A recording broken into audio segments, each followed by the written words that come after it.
기도했습니다. 우리의 기도가 또 그곳에 있는 많은 분들의 위로가 될 줄 믿습니다.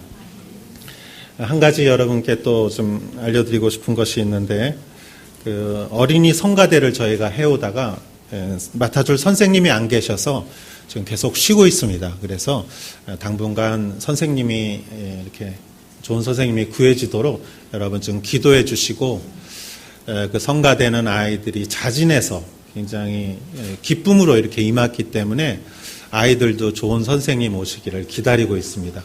혹시 여러분 가운데 은사가 있으신 분이 있으면은 좀 말씀해 주시기 바랍니다. 우리 말씀을 보기 전에 우리 같이 기도하겠습니다. 하나님, 오늘 말씀 가운데 우리에게 깨달음을 주시고 영적인 눈이 열리게 하시고 그것을 실천하게 하시고 그로 인하여 열매 맺게 하여 주시옵소서. 예수님의 이름으로 기도했사옵나이다. 아멘. 우리가 몇 주에 걸쳐서 예수님에 관해서, 마태복음에 관해서 우리가 지금 보고 있는데, 예수님은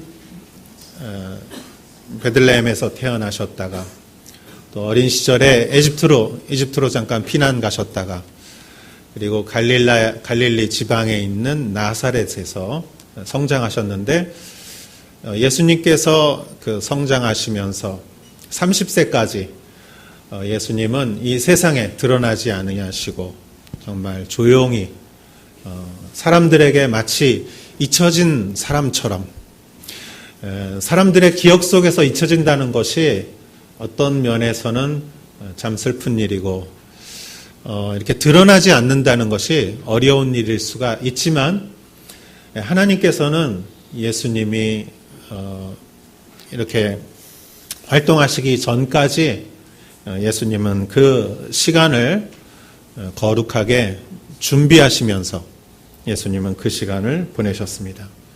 그리고 이제 때가 찼고 예수님이 등장하시기 전에 성경을 보면은 그 전에 나오는 인물이 있죠. 지난주에 우리가 봤듯이 세례 요한이라는 인물이 등장을 해서 광야에서 그가 회개하라, 천국이 가까웠다. 아주 간단한 메시지를 그가 전했는데, 놀랍게도 그의 메시지는 이렇게 설명해 주는 것이 아니라, 논리적인 메시지가 아니라 그냥 던지는 말이에요. 그냥 회개하라, 천국이 가까웠다. 설명하는 말이 아니라 그냥 선포하는 말인데, 이 말씀이 사람들의 마음을 이렇게 녹이고, 이 말씀이 사람들의 마음에 박혀서 광야에서 외쳤는데, 그 온 유대 사람들이 각지에서 광야로 몰려들기 시작했습니다. 기적이지요. 사람들이 많이 모이는 곳이 아닌데, 가기 불편한 곳인데, 그렇지만 하나님의 말씀이 있는 곳이면은 그것이 광야라 할지라도 사람들의 새로운 회개 운동이 일어나기 시작한 것이죠. 사람들이 회개를 하기 시작했습니다. 몰려들기 시작했습니다. 그리고 세례를 받기 시작했습니다. 그리고 지난주에 말씀드렸다시피 예수님의 복음이 사람들의 마음에 떨어지기 전에 그 강팍했던 사람들의 마음이 옥토로 변하고 부드럽게 변하고 긍정적으로 변하는 그 시기가 왔고, 이제 그 타이밍에 이제 예수님이 등장할 시간이 왔어요. 그래서 예수님이 이제 나오셔야 돼요. 근데 오늘 성경을 보면은 예수님이 활동하시지 않고 세례 요한을 찾아가서 세례 요한에게 세례를 받겠다고 하시죠. 이 예수님이 왜 세례를 받아야 하는지, 이거는 세례 요한에게도 의문이었고 우리에게도 의문입니다. 그렇지만 예수님은 그 타이밍에, 여러분 우리 예배도 타이밍이 있지 않습니까? 찬양팀이 찬양하고 들어갈 때쯤에 기도하는 분이 나와서 기도하시고, 또 이렇게 성경을 읽을 때 이렇게 성가대가 이렇게 나오시고, 이렇게 물 흐르듯이 스무스하게, 그 타이밍에 너무 늦으면은 여러분들이 좀 조마조마하시죠? 너무 빨리 나오면 저 너무 빨리 나오네. 그 타이밍 있잖아요. 그 시간. 예수님이 그거를 모르셨을 리가 없는데 예수님이 잠깐 멈칫하시고 예수님은 세례 요한에게 세례를 받게 해달라. 저는 이 말씀이 이해가 가지 않았어요. 오랫동안. 왜? 그러나 성경 말씀에 제가 오래전에 이 교회를 처음 개척하셨던 김사무엘 목사님이 항상 이런 말씀 하셨어요.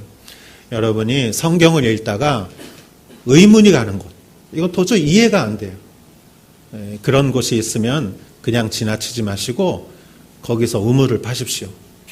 깊이 생각하고 묵상하십시오. 그러면은 아주 깊은 우물에 샘물이 솟아나듯이 은혜가 그곳에 있습니다. 우리가 큐티할 때도 의문이 나는 곳을 파면은 그곳에 굉장한 은혜가 있죠. 오늘 말씀에도 굉장한 은혜가 있고 오늘 이러한 의문 가운데에서 하나님이 주시는 그런 은혜를 또 누리시는 여러분 되시기를 축복합니다. 13절을 우리가 같이 한번 읽도록 하겠습니다. 시작. 이때 예수께서 갈릴리로서 요단강에 이르러 요단에게 세례를 받으려 하신대. 자, 갈릴리 지방에서, 갈릴리 지방은 좀 서쪽에 있고요. 좀 산악 지방입니다. 거기서 이렇게 요단강으로 동쪽으로 이렇게 와서 요단강은 갈릴리 호수에서 사해로 이렇게 내려가는 물줄기로 강이라고 했지만 사실은 굉장히 폭이 좁은 어떻게 보면 시내라고도 볼 수 있는 그런 작은 강입니다. 그런데 예수님께서 전국 각지에서 아주 사람들이 세례를 받기 위해서 왔는데 이렇게 회개를 했다는 것은 역시 그 사람에게 어떤 고민이나 어떤 부정한 것이나 어떤 잘못된 것이 있어서 회개를 했지 않겠습니까? 그러니까 모든 사람이 사실은 죄인이라고 보면 되죠. 그리고 죄인이 회개를 받는 건 당연하지만 예수님이 세례를 받을 필요는 없어요. 예수님은 성령으로 잉태하시고 예수님은 완전한 하나님이시고 예수님은 죄가 없으신 하나님의 아들이기 때문에 예수님은 세례를 받을 필요가 없고 예수님 자신도 그것을 잘 아셨지만 예수님께서 왜 죄인들이 세례를 받는 곳에 일부러 찾아갔는가? 그리고 찾아가서 자기가 본인이 세례를 받겠다고 그렇게 요한에게 요청을 했는가? 이것은 바로 예수님께서 이제부터 하시고자 하는 일이 죄에 관계되는 일이기 때문에 예수님은 모든 사람들의 죄의 문제, 그 문제를 해결하시기 위해 이제 예수님은 공생애를 시작하시고 예수님은 그 죄의 문제에 관심이 있으시고 그 죄의 문제를 다루는 가장 중요한 방법은 공감하는 것이라는 것을 예수님이 잘 아셨기 때문입니다. 여러분, 죄라는 것에 대해서 한번 생각해 보기로 하겠습니다. 죄란 무엇인가? 죄라는 존재가 있으면 그것을 우리가 행하거나 생각하거나 우리가 그러한 죄라는 것과 우리가 관계를 갖기 시작하면은 우리 안에 드는 죄의식이라는 것이 있습니다. 그러면은 그 죄의식이라는 것이 내 마음과 영혼을 아주 아프게 하고 무너지게 하고 힘들게 하는 것이죠. 예를 들어서 오늘 지각하신 분은 안 계시죠? 제가 지각을 했다고 해봅시다. 중요한 회의에 지각을 했습니다. 그래서 이렇게 삐고 또 문을 열어보니까 다들 앉아있어요. 심각한 얼굴을 하고 앉아있어요. 그래서 이렇게 고개를 쓱 내미니까 다 나를 쳐다보는데 너 째려보는 것 같아. 그래가지고 늦어가지고 죄의식에 또 살짝 제일 뒤에 가서 이렇게 조용히 앉았는데 그때 어떤 사람이 이렇게 좀 웃는 것처럼 보여요. 그러면은 속으로 저 사람이 나를 좀 비웃고 있는 거 아닌가 이렇게 생각할 수 있지 않습니까? 왜? 내가 죄의식이 있으니까 그렇게 보이는 거예요. 그러한 반응으로 인해서 사람들은 많은 일에 분노를 하죠. 많은 일에 상처를 받죠. 또 많은 것에 의심을 하고 그리고 부끄러워하고 괴로워하고 그리고 그러한 것들이 쌓이면은 마음의 감기라고 하는 우울증에 걸리게 되죠. 마음이 그렇게 돼버려요. 그런 상태로 돼버려요. 우리는 누구나 다 그런 경험을 했다고 생각합니다. 이러한 죄의식으로 고민하고 어려워하는 사람들을 또 지적하면은 내가 지금 이것 때문에 괴로워 죽겠는데 그거를 또 탁 집어가지고 또 얘기해 주면은 누가 몰라요 그거? 맞는 말이죠. 근데 맞는 말인데 기분이 나쁜 거예요. 반항하고 싶고 역효과가 날 수가 있고 그러다 보면은 사람은 때때로 내가 살 가치가 있는 사람인가 이런 생각이 들 때도 있고 내가 정말 좋은 엄마인가 내가 좋은 아빠인가 남편인가 이 회사가 정말 나를 필요로 하는가 회의가 될 때가 있고 그래서 또 누구하고 상의를 한다고 했을 때 여러분 상의를 이렇게 카운셀링을 해도 어떤 경우에는 그 사람이 또 카운셀링을 해준다면서 가만히 들어보면 자기 자랑하는 것 같이 들리고 있어요. 그러면 또 마음이 더 아플 수가 있죠. 나처럼 이렇게 해봐. 잘할 수 있잖아. 이렇게 하면서 그럴 때 또 기분이 나쁠 수가 있지요. 그래서 참 다루기 어려운 문제입니다. 그래서 가장 좋은 것은 사실은 공감하는 것이죠. 같이 아파하고 같이 눈물 흘리고 같이 슬퍼하고 얼마나 아픕니까? 얼마나 고생이 많습니까? 우리가 이렇게 말을 해야죠. 제가 미국에서 장례식 하는 이런 공부를 할 때 신학교에서 어떤 선생님이 이렇게 얘기하더라고요. 이렇게 친한 사람이 돌아가셨을 때 우리가 잘못 위로할 수 있다. 예를 들어서 너무 내 친구가 그 가까운 사람의 죽음으로 인해서 힘들어할 때 그 사람을 어떻게 좀 도와주고 싶어서 이제 그만 슬퍼해 이런 뜻으로 아무리 울어도 돌아가신 분이 돌아오진 않아. 나는 좋은 의미로 어떻게 그 말을 쥐어짜서 위로가 될 거라고 해서 생각해서 말해줬는데 그런데 그 말이 그 사람에게는 오히려 위로가 안 될 수가 있죠. 그래서 그분이 그렇게 말씀하시더라고요. 가장 좋은 거는 한 가지밖에 없다. 얼마나 슬프고 얼마나 외롭고 얼마나 마음이 아프니 나도 내가 기도할게.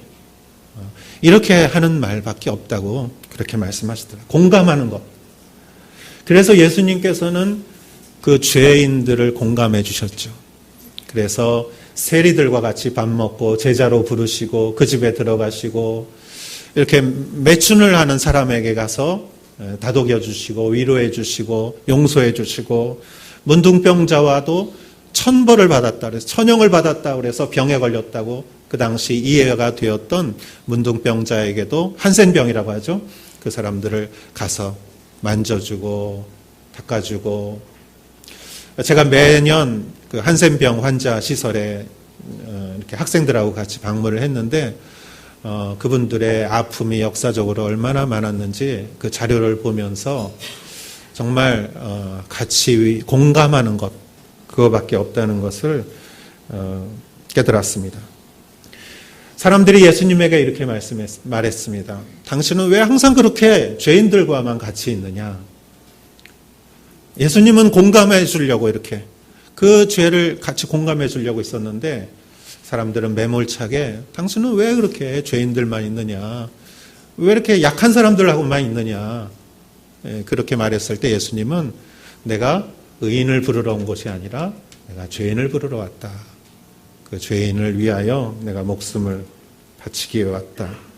예수님께서는 이렇게 말씀하셨기 때문에 예수님은 그 모든 몰려온 사람들의 사람들의 마음에 공감을 하기 위해서 예수님은 찾아오셨습니다. 우리들 마음속에도 어느 누구나 세상을 살다 보면 어려움이 있고 상처가 있고 죄의식으로 인해서 우리 안에 형성된 어떤 마음의 형태가 있고 마음을 이렇게 어떤 건물이라고 생각하면은 우리 마음 중에는 열고 싶지 않은 방이 있을지 몰라요. 그 방을 이렇게 열면 슬프고 분하고 상처받고 생각하고 싶지 않아서 누군가가 그 방문에 손잡이만 잡아도 화가 나고 당황하고 싫은 기분이 나는 그러한 방이 있을 거예요. 그런 기억이 있을 거예요. 그런 경험이 있을 거예요. 그래서 절대 그 방을 만지려고 하지 않습니다. 그런데 이상하게도 사람은 열지 않는 방에 의해서 그 마음이 지배를 받게 돼 있어요. 예수님은 그 방의 문을 여시고 그 방에 들어오셔서 햇빛을 비춰주시고 곰팡이를 다 없애주시고 공기를 잘 통하게 하시고 그렇게 해야 내가 정말 자유롭고 행복을 찾는다는 것을 예수님은 아시기 때문에 예수님은 우리의 좋은 모습뿐만이 아니라 우리의 아픈 모습, 우리의 죄된 모습, 부족한 모습, 그 모습을 공감해 주시고 그것을 다루기를 원하시는 예수님이십니다. 전에도 한번 제가 얘기했지만 제가 신학교 시절에 어느 교회 교육전도사로 있으면서 신학교에 논문을 써야 했고 학생들을 지도해야 했고 그 당시에 신혼이어서 경제적인 문제도 있고 지금 생각해 보면은 저에게 있어서 모든 것이 아주 굉장히 어려운 그런 시기였습니다. 그래서 하루는 예배당에 앉아서 혼자 이렇게 앉아서 하나님 제가 이렇게 학생들을 지도할 자격이 있을까요? 하면서 내 마음에 이런 부족함을 가지고 기도하고 있을 때 주님께서 저에게 주신 마음이 네가 그걸 가지고 고민하고 그걸 가지고 아파하지만 사실은 네가 그걸 가지고 있기 때문에 내가 온 거다. 내가 온 것은 너의 그러한 연약함과 죄된 모습을 내가 그냥 안아주고 그것을 위하여 내가 내 생명을 주기 위해서 내가 온 것이다. 네가 어떤 모습이건 너 있는 그대로 내가 너를 사랑한다. 그러한 예수님의 마음을 제가 받고 그때 참 얼마나 위로가 됐는지 모르겠어요. 예배당에 들어올 때는 정말 풀이 죽어서 들어왔는데 정말 위로를 받고 그리고 내 마음으로부터 정말 큰 힘이 쏟았던 그런 경험을 한 적이 있습니다. 예수님은 그곳에 몰려든 많은 사람들, 죄를 가지고 온 사람들을 예수님 자신이 거기에 동참해서 모든 사람들의 죄를 공감해주고 그 사람들을 향하여 사랑의 노래를 불러주시는 예수님이심을 우리가 알고 그 예수님을 우리가 알게 된 것이 얼마나 큰 축복인지 그러한 축복이 또 여러분에게 있기를 축원합니다. 우리 14절, 15절 같이 한번 읽어보도록 하겠습니다. 시작. 요한이 말려 가로되 내가 당신에게 세례를 받아야 할 터인데 당신이 내게로 오시나이까? 예수께서 대답하여 가라사대 이제 허락하라. 우리가 이와 같이 하여 모든 의를 이루는 것이 합당하니라 하신대 이에 요한이 허락하는지라. 아멘.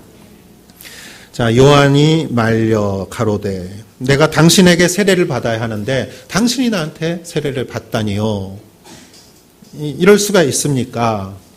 예수님이 여기서 하신 말씀이 아주 의미심장한 말씀을 하세요. 우리가 이렇게 함으로 인하여 하나님의 모든 의를 이루는 것이 합당하다. 모든 의를 이루는 것이 합당하다. 예수님이 모든 의라는 말씀을 이렇게 하셨을 때 세례 요한이 고개를 끄덕하면서 허락했다. 이 짧은 문장에 어떤 고수들의 대화를 우리가 고수들은 많은 말을 하지 않아요. 한마디 하면 서로가 알아들어요. 그런데 거기까지 도달하지 못한 사람은 설명을 많이 들어야 이제 이해를 하죠. 근데 여기서 하나님의 모든 의라는 말을 예수님이 했을 때 세례 요한이 절대 안 된다고, 베드로가 내 발은 절대 시킬 수 없다고 말했듯이 세례 요한은 안 된다고 그렇게 말했지만 그가 허락한지라. 이 말이 무엇일까요? 하나님의 의를 이룬다는 것이 무엇일까? 저는 이것을 묵상해 봤습니다. 하나님의 의를 이룬다. 여러분, 의의 반대는 죄죠.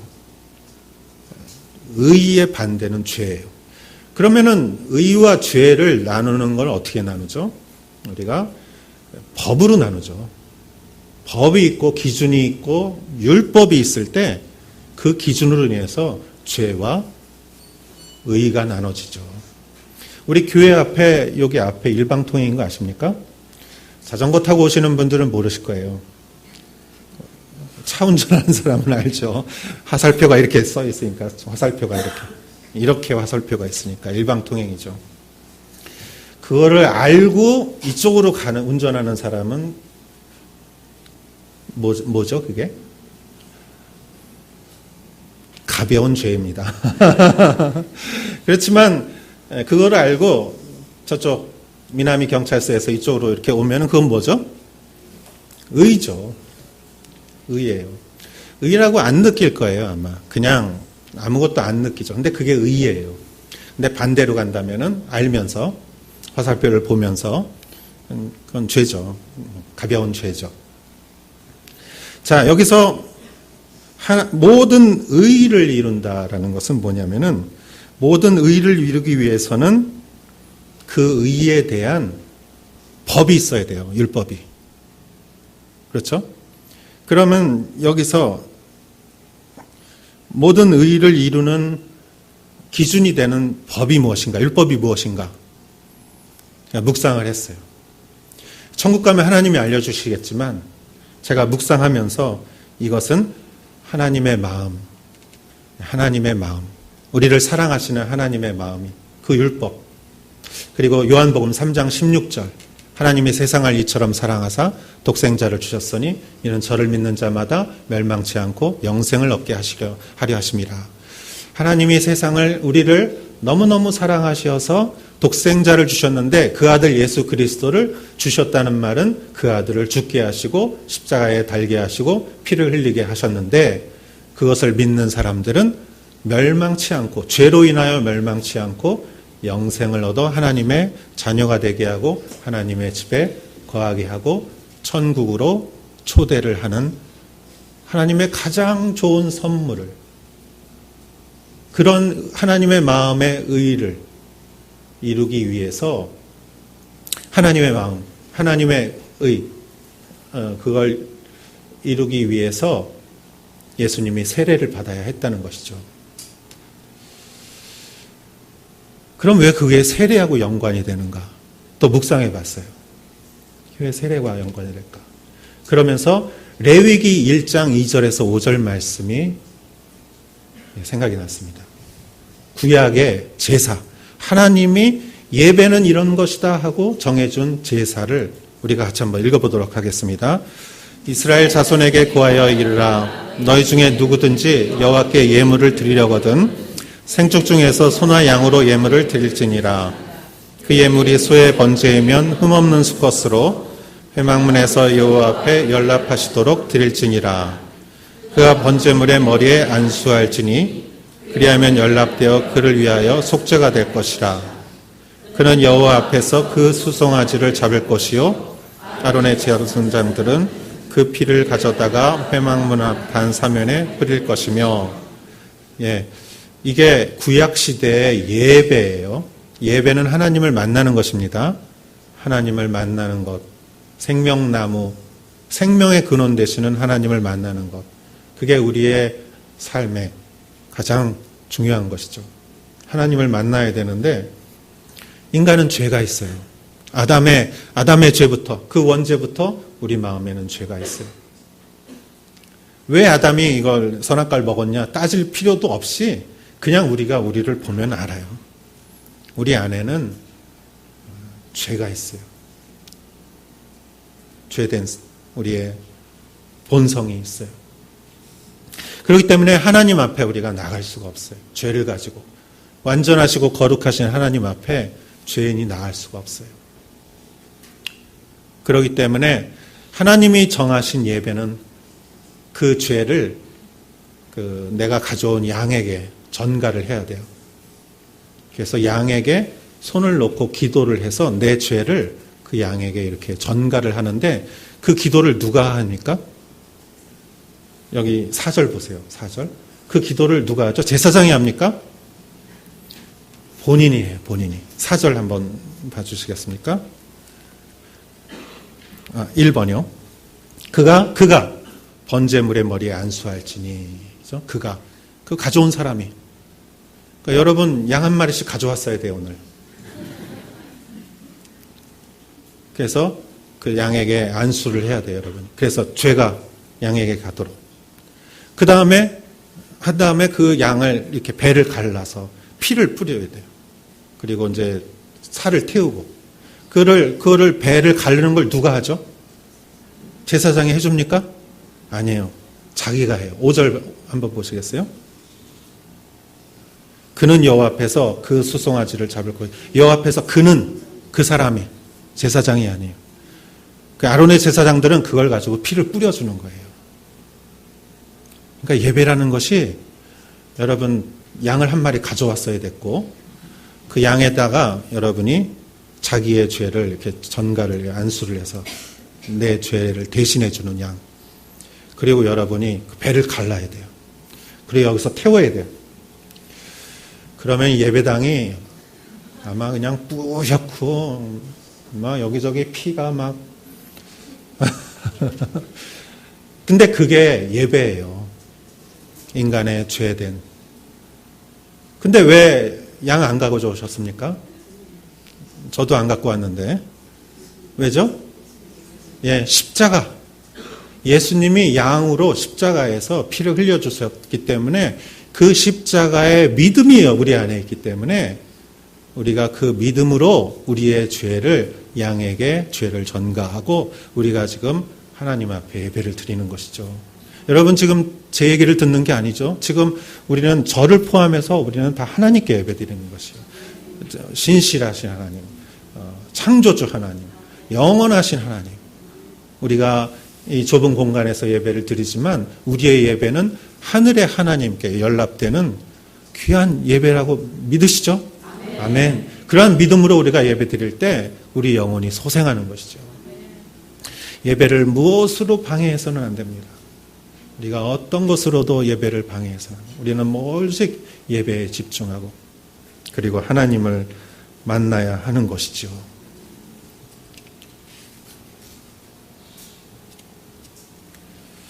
그러면 여러분 한번 생각해 보세요. 예수님이 우리의 죄를 공감하시고 우리의 죄를 대신 져주시는 제물인데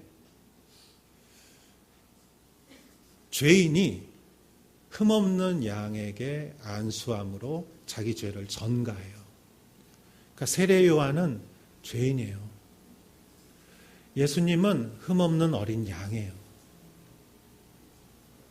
예수님이 세례를 받는 것은 흠없는 어린 양이라는 것을 몸소 보여주시는 것이고 내가 제물이다.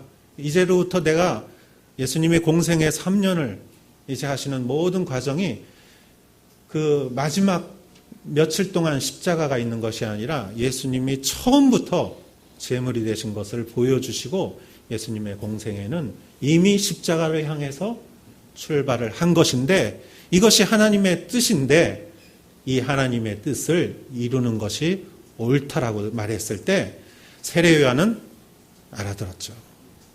한마디로 고수는 알아듣습니다. 영적인 사람은 영적인 말을 그래서 세례를 주죠. 그렇지만 이거는 우리가 해석할 때 세례 요한이라는 죄인이 감히 예수님이라는 흠없는 어린 양에게 자기 죄를 전가해서 우리 마찬가지예요. 우리가 바로 세례 요한이에요. 우리가 죄인 돼서 지금 우리가 예배 드리는 것도 여러분 마음 안에 있는 십자가를 갖고 오시는 것도 그 안에 계신 예수 그리스도를 죄인이 손을 얹고 기도에 전가를 한 것이죠. 그러면은 사실은 제물이라는 것은 굉장히 억울한 거죠. 재물은 죽는 게 재물인데 자기가 아무것도 잘못한 게 없는데 죽는 게 재물이에요. 죄인이 양심이 있다면 재물한테 미안할 거예요. 미안하겠죠. 우리는 예수님한테 사실은 미안하죠. 초등학교 시절에 6학년 때 친구 집에 놀러 갔습니다. 제가 이 얘기를 몇 번 했다고 기억합니다. 그 친구 집이 마당이 넓었어요. 둘이서 야구를 했어요. 제가 야구공을 빼따로 쳤습니다. 저 옆집에 저 유리창에 이 공이 저기 가서 부딪히면 어떡하지 걱정했는데 그 공이 글로 가더라고요. 그 집 안방 유리창을 깼습니다. 그리고 나자 어떤 아주머니가 누구야 하는 소리가 들리자마자 저는 도망갔어요. 근데 제 친구도 같이 도망갔는데 얼떨결에 그 아줌마가 누구야 하니까 그 친구가 그 창문, 그 옆집 창문 아래까지 가서 죄송합니다 하고 야단 맞고 사과하고 그 친구가 다 했어요. 그리고 나서 그 친구랑 가장 친한 친구가 됐습니다. 왜? 제 죄를 덮어 씌웠기도 덮어 쓴 사랑을 나에게 보여줬기 때문에. 근데 가만히 생각하면은 그 아줌마는 죄송하지만 그 아주머니가 누군지는 잘 모르겠지만 아마 율법이 아닌가 생각합니다. 그래서 나에게 정죄를 해요. 너 어제 이런 일 했지? 너는 자격이 안 돼. 저에게 자꾸 정죄를 해요. 나는 도망갔어요. 근데 예수님이 그 창문 아래까지 가서 죄송합니다. 죄송합니다. 그 죄가 너는 그럼 죄값을 치러야 돼. 그래서 예수님이 죽음으로 죄값을 치르고 나 대신 십자가를 져주시고 나는 그로 인하여 나음을 입고 구원을 받고 용서를 받고 하나님과의 관계가 회복된 것이 바로 오늘 성경에 예수님께서 세례를 받으시는 것이 제물이 되시는 시작이죠. 그것이 바로 하나님의 사랑이죠. 친구를 위하여 목숨을 버리는 것보다 더 큰 사랑이 없다고 그랬을 때 하나님의 사랑의 그 본성, 하나님의 사랑의 마음을 그 의를 이루는 것이 합당하니라 했을 때 요한이 끄덕 하고 세례를 준 것이죠. 하나님의 사랑이 여러분 안에 임하기를 축원합니다. 16절 17절에 한번 같이 보겠습니다. 예수께서 세례를 받으시고 곧 물에서 올라오실새 하늘이 열리고 하나님의 성령이 비둘기같이 내려 자기 위에 임하심을 보시더니 하늘로서 소리가 있어 말씀하시되 이는 내 사랑하는 아들이요 내 기뻐하는 자라 하시니라. 아멘. 예수님이 십자가를 지시고 이제 제물임을 여기서 선포를 하시지만 하나님께서는 제물임을 선포하시는 동시에 또 한 가지를 보여주시는데 하나님의 뜻에 의해서 그 사랑에 의해 제물이 된 그 사람의 십자가 위에 뒤에 올 부활의 영광과 기쁨을 여기서 보여주시는 것이에요. 성령이 비둘기같이 내리면서 내 사랑하는 아들이요 내 기뻐하는 자라. 하나님의 아들이면 어디서 살죠? 하나님의 집에서 살죠. 하나님의 집이 어디입니까? 영원한 천국이죠. 시간에 지배받지 않고 죽음에 지배받지 않는 죽음보다 사랑이 더 강한 하나님의 나라에 너는 내 아들이다. 네가 앞으로 십자가를 질 것인데 그 고통 어렵지만 걱정하지 마라. 그 십자가의 뒤에 멸망이 오는 것이 아니라 그 십자가의 뒤에 내 자녀됨이 있고 내 아들됨이 있고 내가 너와 영원히 사는 기쁨을 누릴 것이다. 이것을 확정해 주시는 하나님의 징표이죠.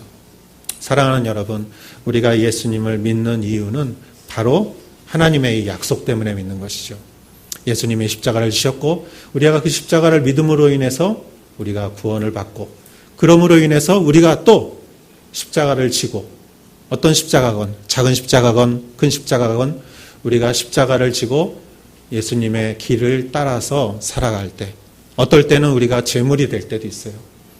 여러분, 사랑은 제물 되는 거예요. 사랑은 제물 되는 거예요. 부모의 사랑은 자녀가 말 안 듣고 그래도 부모는 사랑하잖아요. 손해보는 거잖아요. 우리가 주님의 사랑을 알면 알수록 제물된 사랑은 쉬워져요. 우리가 그걸 잘 모르면 어려워요. 손해받는 것 같고. 그러나 우리가 주님의 사랑에 깊이 들어갈수록 우리가 제물이 무엇인지, 그러나 그 결과, 그 끝은 손해고 멸망이 아니라 내 사랑하는 아들이요 딸이요 내 기뻐하는 자라, 내가 나와 영원히 함께 거할 것이다. 하나님의 약속. 우리는 아무리 손해봐도 괜찮아요. 왜? 하나님이 다 더 큰 걸로 돌려주실 거니까. 우리는 아무리 용서해도 괜찮아요. 하나님이 다 더 큰 사랑으로. 우리는 이미 승리한 자예요. 우리는 죽음에서 승리했고 율법에서 승리했고 죄에서 승리한 자입니다. 이러한 축복이 여러분에게 임하시기를 축원합니다. 기도하겠습니다. 하나님 아버지, 우리의 삶이 어렵고 힘들고 지치고 터널 같고 방법이 보이지 않을 때에도 주님 우리에게 주시는 하나님의 마음을 우리가 기억하게 하시고 그 마음을 따라 살아가신 예수님을 우리가 믿을 때 또 예수님이 얻으신 그 천국의 약속을 우리도 동일하게 얻으며 확신하며 살아갈 줄 믿습니다. 하나님, 우리의 영원한 도성은, 우리의 진정한 집은 하늘에 있는 하나님의 집이요, 우리는 이미 그것을 약속받은 자요. 그렇기 때문에 아버지 하나님, 우리가 이 세상을 살아가면서 우리가 얼마든지 예수님처럼 때로는 손해보고 때로는 억울함을 당하더라도 주님의 십자가의 길을 걸어갈 수 있을 줄 믿습니다. 그러나 아버지 하나님, 이 세상을 살아나갈 때에도 필요한 모든 것을 주시고 아버지 하나님, 이 세상에서 항상 모든 사람이 인정받고 존경받게 하시고 영향을 미치는 사람이 되게 하여 주시옵소서. 이 모든 말씀 예수님의 이름으로 기도하였사옵나이다. 아멘.